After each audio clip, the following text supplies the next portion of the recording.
الحمد لله والصلاة والسلام على رسول الله وعلى آله وصحبه ومن والاه. السلام عليكم ورحمة الله. برزنا خوش حالم لألقي بينجم لسورة لقمان بين وخزمتان وبستي رزامن دي رب العالمين وهي ودارم ايوي آزيش سودي لور بقرن. الله تعالى دفرمي هدى ورحمة للمحسنين الذين يقيمون الصلاة ويؤتون الزكاة وهم بالآخرة هم يوقنون. كواتا أو قرآن هداية ورحمة لبو كسانش ساككار كساني ساككار تشين الذين يقيمون الصلاة ويؤتون الزكاة وهم بالآخرة هم يوقنون. كواتا وصفة محسن كان محسن أو كسيكوا يكم زال للتعامل لبين خوي خوا يقيمون الصلاة نوێژەکانیان زۆر بە چاچی ئەنجام دەن نەک يؤدون ئیقامەی دەکەن. دیارە ئیقامە لە قیامەوە هاتیوە کوزانیان دەفەرمون دائیمەن کەسێک کەوا بیەوێ کارێکی گرنگ بکا لە بۆی هەڵدەستیتەوە قیام دەکا. ئیتر والله ئەعلەم وەکو زانیان دەفەرمون نوێژەکان خوای گەورە لەفظی ئیقامەی دایتە پاڵ نوێژەکان لەبەر ئەوەی تێمان بگەین کەوا پێویستە بە گرنگیەوە بکرێ قیامی دەوێ هەستانە سەرپێی دەوێ ئیتر ئیقامەی نوێژەکانیان دەکەن. ئەو پەیوەندیەی لە بینی ئەوان و لە بینی خوای سبحانه وتعالى زۆر بە گرنگی وەردەگرن بەو شێوەی کەوە پێغەمبەر صلی الله عليه وسلم فەرمووی صلوا كما رأيتموني أصلي بەو شێوەی ئەرکانەکان و هەروەها واجباتەکان و سنەتەکانی لێ دێتە جێ بەو پەڕی خشوع و خضوع نوێژ دەکەن.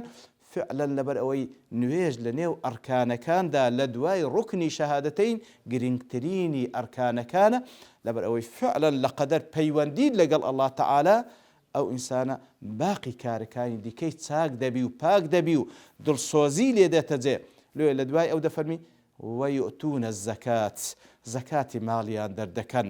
ئەو زەکات لە کاتێکەوە نەفعی لە بۆ دەوروبەریان هەیە هەروەکو خوای گەورە سبحانه وتعالى کە باس لە محسین دەکا کە باسمان کرد محسین ئەو کەسەیە لە تەعاملی لەگەڵ الله تعالى ئیحسانی هەیە و لە تەعامل لەگەڵ دەوروبەری خۆشی ئیحسان و چاکەکارە. تەماشا دەکەی یقیمون الصلاة ئیحسانە لەگەڵ الله تعالى و یؤتونە الزەکات زەکاتی ماڵیان دەن نەفعیان لە بۆ دەوروبەری خۆیان هەیە نەفعیان لە بۆ دەوروبەری خۆیان لە پێناوی الله تعالى هەوڵ دەدەن سوود بەخش بن کەسێکی نافع بن منفعەتیان هەبی لە بۆ دەوروبەری خۆیان.